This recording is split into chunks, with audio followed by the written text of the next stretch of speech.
जय हिंद फ्रेंड्स, मैं अर्जुन सिंह आपका स्वागत करता हूं मेरे चैनल की आप सक्सेस जीवन में। तो इसमें हम आपको बताएंगे, क्योंकि हम पहले वाले वीडियो में बता दिया हुआ था कि गांधी युग के बारे में, उनके कुछ आंदोलन के बारे में बताया था। तो आज हम चर्चा करेंगे रॉलेट एक्ट क्या था और जलियांवाला बाग हत्याकांड क्यों हुआ। इस बात को समझना है और इस बात को हमें जानना है। अब इसमें एग्जाम के पॉइंट ऑफ व्यू से जो भी प्रश्न होंगे कितने महत्वपूर्ण हो सकते हैं उस बात को भी समझना है। तो हम बात करते हैं किसकी, जलियांवाले बाग की। और इससे पहले हम बात करते हैं किसकी, रॉलेट एक्ट की। क्या था? Rowlatt act. Rowlatt act, Rowlatt act हटा है ना। ये कब आया? ये आता है 1919 में, 1919 में रॉलेट एक्ट आता है। तो रॉलेट एक्ट क्या था, इसको लाने वाला व्यक्ति कौन है? इसका नाम है sir Sydney Rowlatt. Sir Sydney Rowlatt ने, है ना, 1919 में क्या किया ना, एक एक्ट लाया, एक अधिनियम लाया, जिसके माध्यम से कि ये क्या था, इसके अन्य नाम भी पूछे जा सकते हैं। सर सिडनी रॉलेट की अध्यक्षता में, ये अध्यक्ष कौन है? सर सिडनी रॉलेट है ना। इसके अध्यक्षता में एक एक्ट लाया जाता है, कानून लाया जाता था, है ना। ये इसे किस नाम से जानते थे? इसके अन्य नाम में भी पूछा जा सकता है, तो आप बता सकते हैं इसके अन्य नाम क्या थे। इसके क्या थे? अन्य नाम क्या थे? तो आप देखिएगा, अन्य नाम में बता सकते हैं। अन्य नाम, रॉलेट एक्ट का अन्य नाम क्या था? दूसरा नाम क्या था? इसका नाम था बिना अपील, बिना अपील,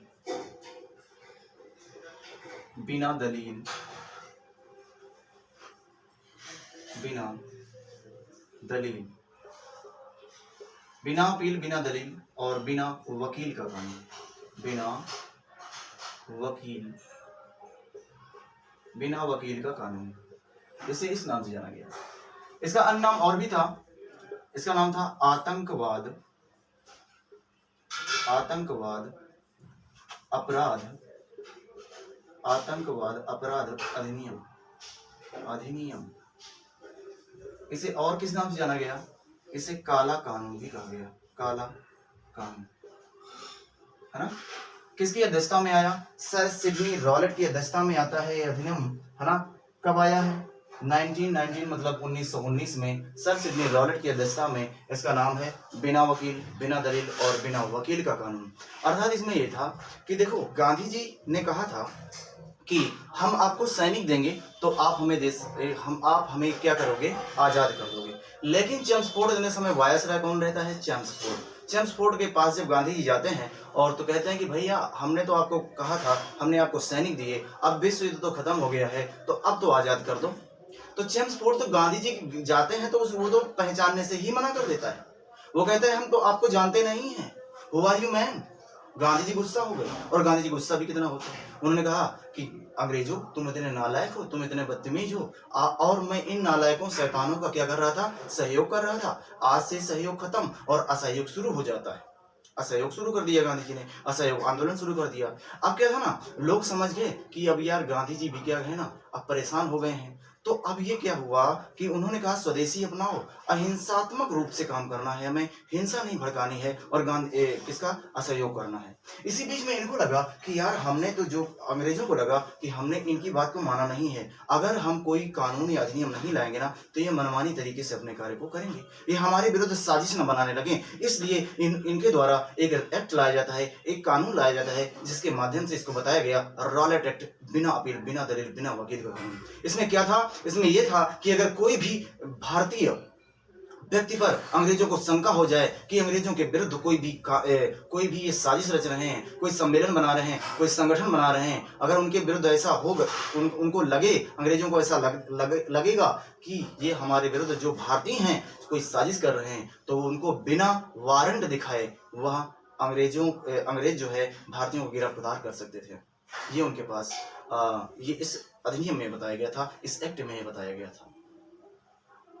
तो गांधी जी को लगा और भारतीयों को लगा, क्योंकि हमारी बात हुई थी चेम्सफोर्ड से, क्या हुई थी कि हम लोग क्या करेंगे ना, उन्होंने कहा था कि हम आपको आजाद कर देंगे। तो हम भारतीयों को लगा यार विश्व युद्ध तो खत्म हो गया है, तो हम भारतीयों को लगा कि हम लोग आजाद हो गए हैं। ये आज़ादी का कोई कानून है? हाँ, सब चिल मार रहे थे, एकदम से दौड़ रहे थे, मजे ले रहे थे कि यार हम तो आज़ाद हो गए, आज़ाद हो गए। गांधी जी के पास गए, बोले कि देखो एक अधिनियम आया है, लगता है आज़ादी का कोई कानून है, लगता है कोई आज़ादी का कानून है।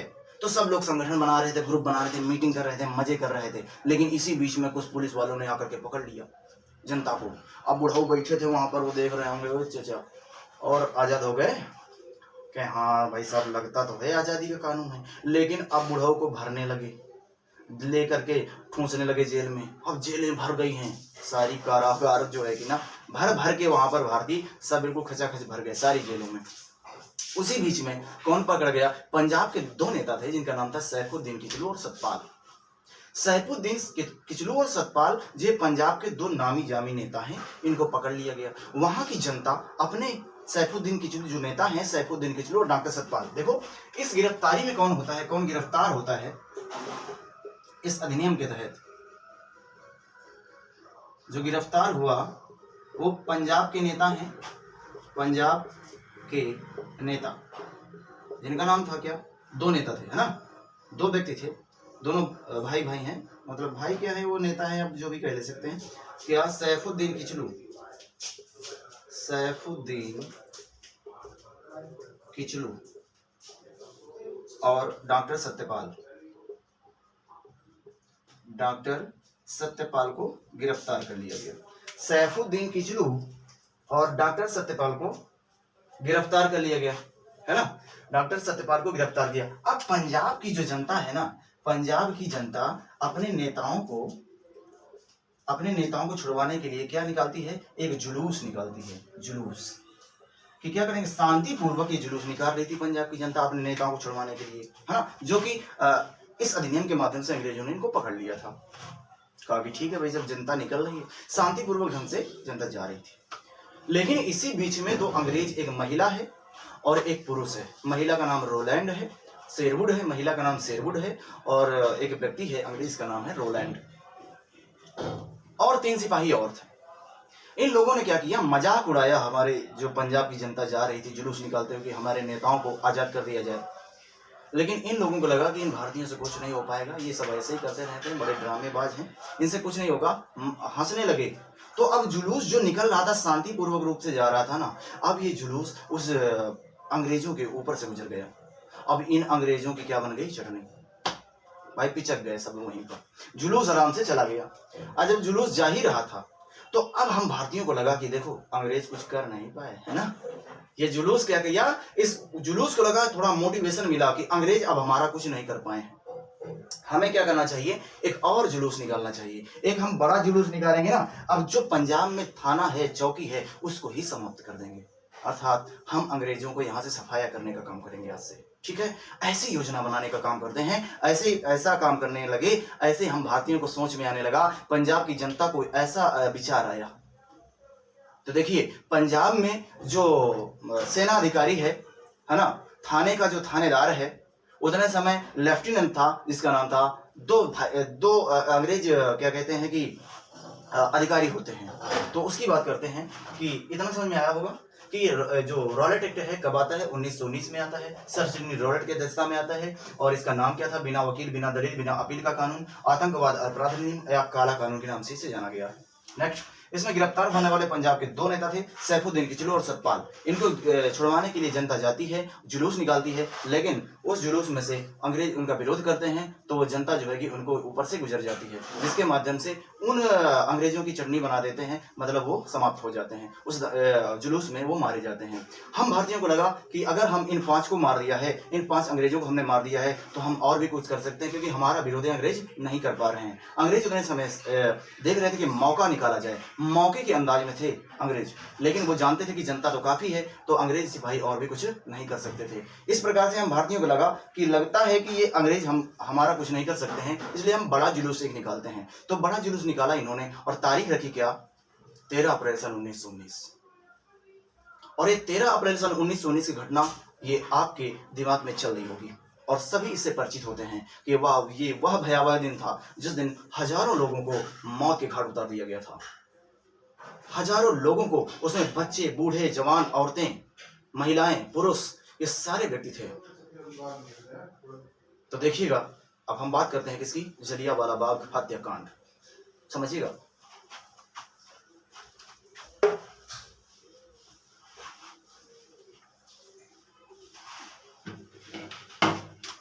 अब हम बात किसकी कर रहे हैं, जलियांवाला बाग कहां पर है, अमृतसर पंजाब। जलियांवाला बाग हत्याकांड, है ना। और ये कहां पर है, स्थान बता देंगे,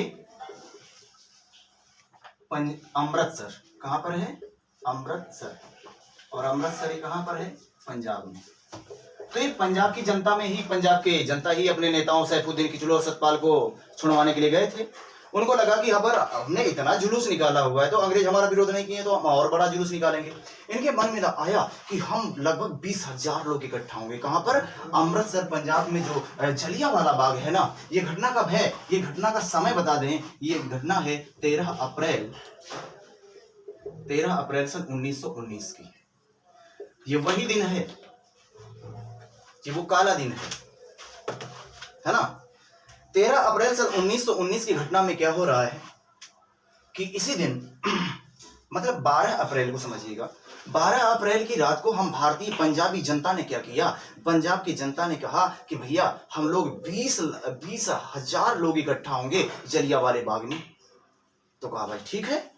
उन्होंने एक पर्चा निकाला और बनाया, एक गुप्त पर्चा निकाला और मीटिंग में बताया गया। उस पर्चे में क्या लिखा था, इस बात को समझना है। उस पर्चे में लिखा था कि हम जो पंजाबी भारतीय है ना, जलियांवाले बाग में 20,000 लोग इकट्ठा होंगे और जो पास के चौकी है उसमें धावा मारेंगे और अंग्रेजों को सफाया कर देंगे। अर्थात पंजाब में कोई भी अंग्रेज शासन नहीं रहेगा, कोई भी अंग्रेजी शासन नहीं रहेगा। इस बात को लेकर के इस बात को लेकर के सारे पर्चे छापे गए और रात में सभी के घर में एक एक पर्चा पकड़ाया गया गुप्त रूप से। लेकिन एक व्यक्ति भारतीय है जिसका नाम है हंसराज, और हंसराज नामक भारतीय ने, जो कि अंग्रेजों को चाटुकारिता करने वाला व्यक्ति है, ये क्या कर देता है, ये गुप्त सूचना को RES डायर को बता देता है। देखिए पंजाब में एक लेफ्टिनेंट व्यक्ति है, इसका नाम है REH डायर, और एक इसका और भी इसका सहायक है जिसका नाम है MO डायर। MO का मतलब होता है माइकल ओ डायर। इसका नाम क्या है, माइकल ओ डायर। और एक व्यक्ति है, इसका नाम है रेजिनाल्ड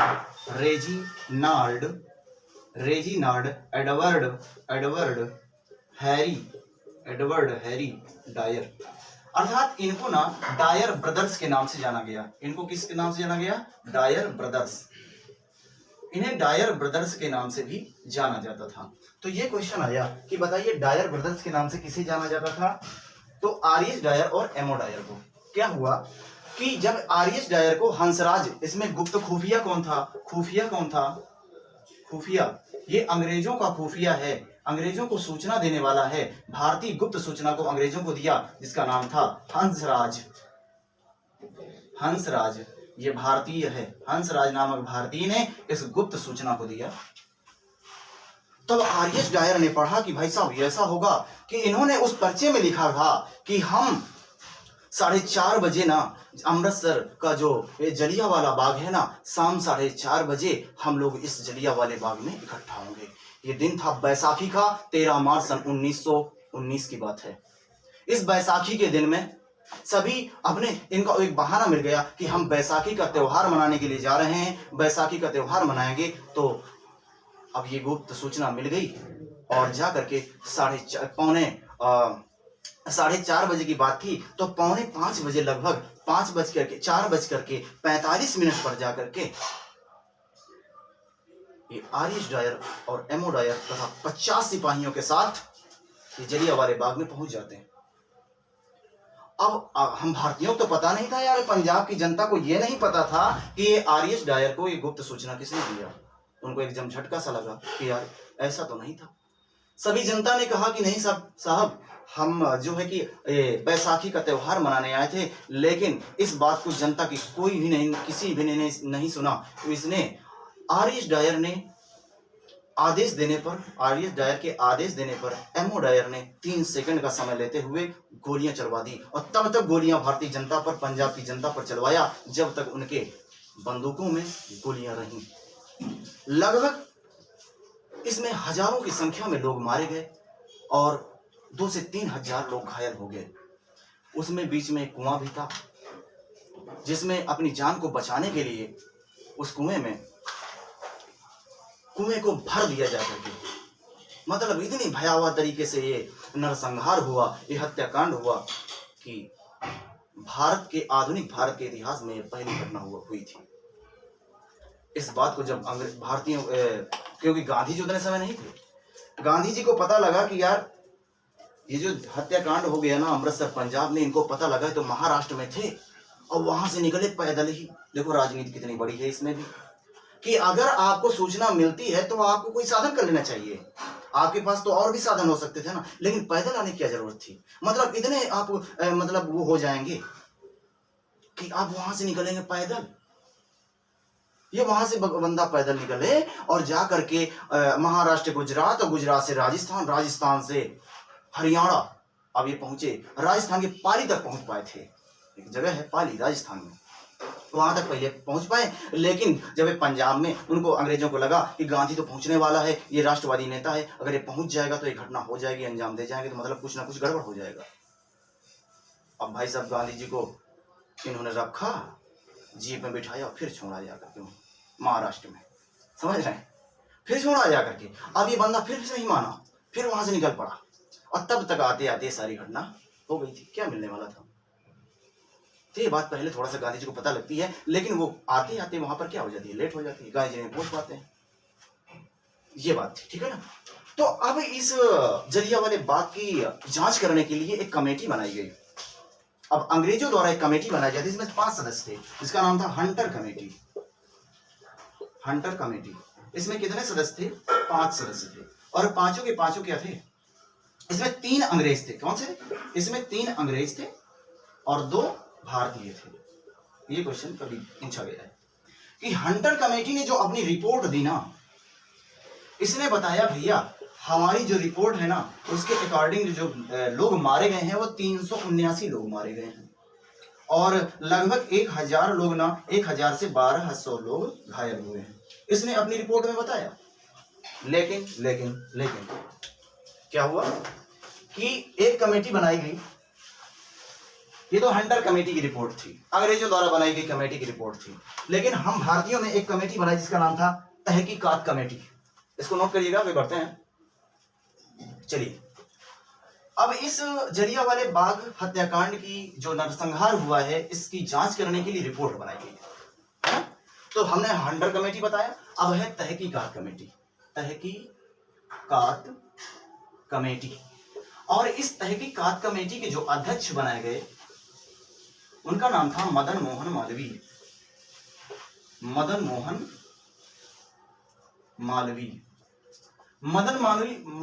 मालवीय जी ने बताया कि जो लोग मारे गए हैं, मृत्यु हुई है जिन लोगों की, वो लगभग से 1000 लोग मारे गए हैं, है ना। और 2 से 1000 लोग क्या हो गए, मारे गए, और 2 से 3000 लोग घायल हुए। ये बात पता चली। तो ये किसकी? तहकीकात कमेटी की रिपोर्ट थी, जिसके अध्यक्ष मदन मोहन मालवीय थे। उन्होंने बताया कि 1000 लोग मारे गए और 2 से 3000 लोग घायल हुए। अब ये बात को गांधी जी ने कहा कि तब तो गांधी जी आ जाते हैं। तो गांधी जी जाते हैं, कहाँ पहुंचते हैं? अब ये लंदन गए। उन्होंने देखा यार, वो गए और मुकदमा चलाने के लिए कि हम इसके ऊपर क्या कर दें, मुकदमा। क्यों? क्योंकि ये लगभग 2 से 3000 लोगों की हत्यारा है, इसको हम फांसी दिलवा के रहेंगे। लेकिन फांसी कैसे हो सकती थी? अंग्रेजों ने एक बिल पारित कर दिया था, एक कानून बना दिया था कि जो अंग्रेज अधिकारी उपनिवेश में रहता है, अगर उसके जानमाल का कोई खतरा है तो वह उन उपनिवेशों के, अगर कोई भी विरोध करता है, उपनिवेश का मतलब होता है जहां पर अंग्रेज अपना व्यापार करते थे, जहां पर अपना शासन करते थे, अर्थात जिसको अपने अधीन बना रखा था।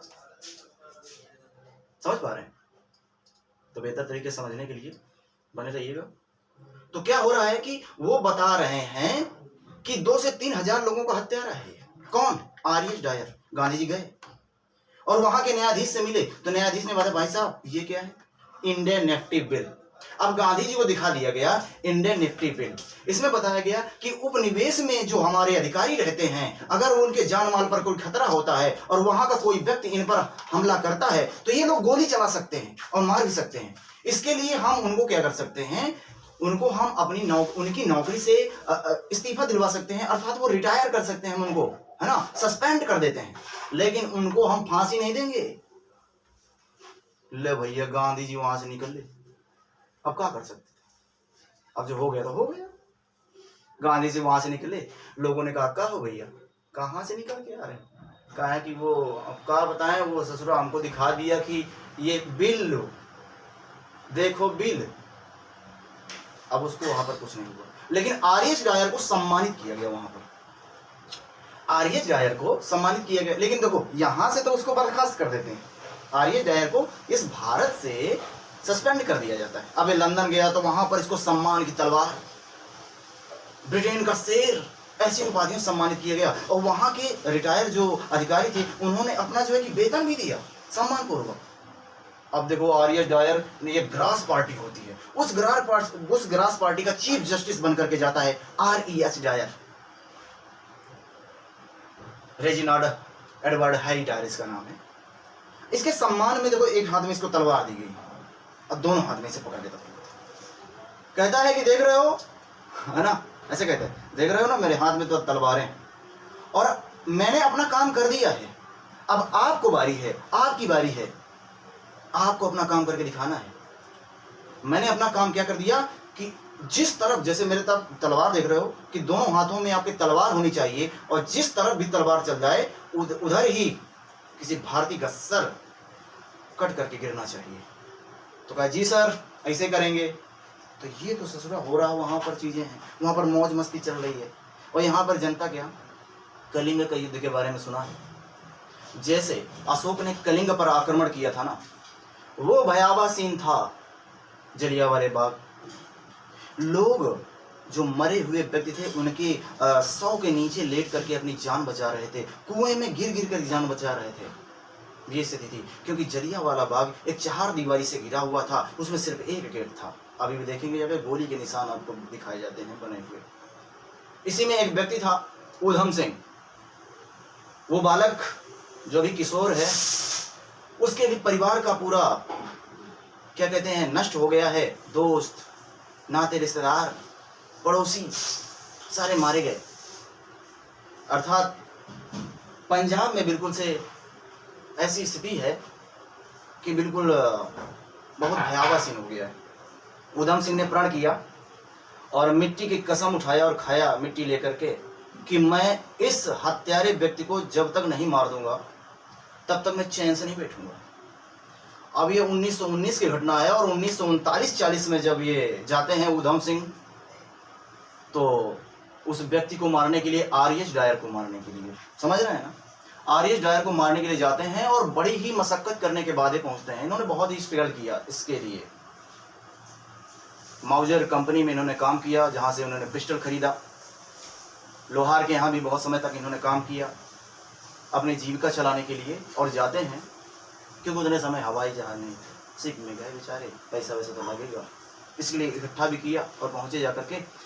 तो एक आप कह सकते हो कि वहां पर एक कोई प्रोग्राम चल रहा था, सांस्कृतिक प्रोग्राम था। वहां पर चीफ गेस्ट बनकर के आया हुआ था आर.एस. डायर, और जा करके उसी सभा में खड़े होकर के आर.एस. डायर को पिस्टल सीधे मार दिया, गोली। ऊधम सिंह ने सीधे आर.एस. डायर के गोली मार दिया। अब गोली मार दिया भाई साहब, तो वहां पर तो गिर गए। लेकिन अब इस भारतीय शेर को किसी को पकड़ने की हिम्मत नहीं हो रही थी जब गोली मार दिया। समझ रहे हैं अमरिंदर प्रताप सिंह? तो अब जब ऊधम सिंह को पकड़ने के लिए लोग नहीं आ रहे थे, यार कहीं हमारे ही ना चाँप दे, कहे चाचा हम नहीं जाएंगे भाई साहब। सारे सिपाही थर्रा रहे थे। एक व्यक्ति भारी पड़ गया उन अंग्रेजों के लिए। अब न्यायाधीश के सामने लाया गया तो ऊधम सिंह से पूछा गया कि ऊधम सिंह आप चाहते तो चले जा सकते थे, यहाँ से भाग सकते थे, आपने गोली मार दिया था, जनता तितर बितर थी एकदम से, अरे कोई गोली चल जाएगी तो जनता बैठेगी देखी क्या? अरे गोलियां चलने लगी, लोग सोचेंगे चलो भाग गए, हमारे भी पड़ जाए। इस बात को लेकर के जब न्यायाधीश के पास गए तो उधम सिंह ने कहा देखो मेरा एक मकसद था सिर्फ आरिफ डायर को मारना और मैंने वो काम कर दिया है और मैं अपने आप को सरेंडर करता हूँ। क्या ठीक है वैसे? इतनी बात थी। और का मारने के लिए इसको आया था, मैंने प्रण किया था, कसम उठाई थी कि इसको मार के रहूंगा। बहुत सही भाई साहब। डरने लगे, उन्होंने कहा कि ये भाई साहब ये अकेला शेर है, ससुरा वहां से आ गया अकेले मारने के लिए हमको, है ना, और 2 4 10 आ जाते तो हमको लगता है ब्रिटेन समाप्त कर देंगे। समझ रहे हैं? ये था, समझ पा रहे ना? समझ पा रहे हैं? चलिएगा, तो ये क्या था? जलियांवाला बाग हत्याकांड, ये प्रक्रिया थी।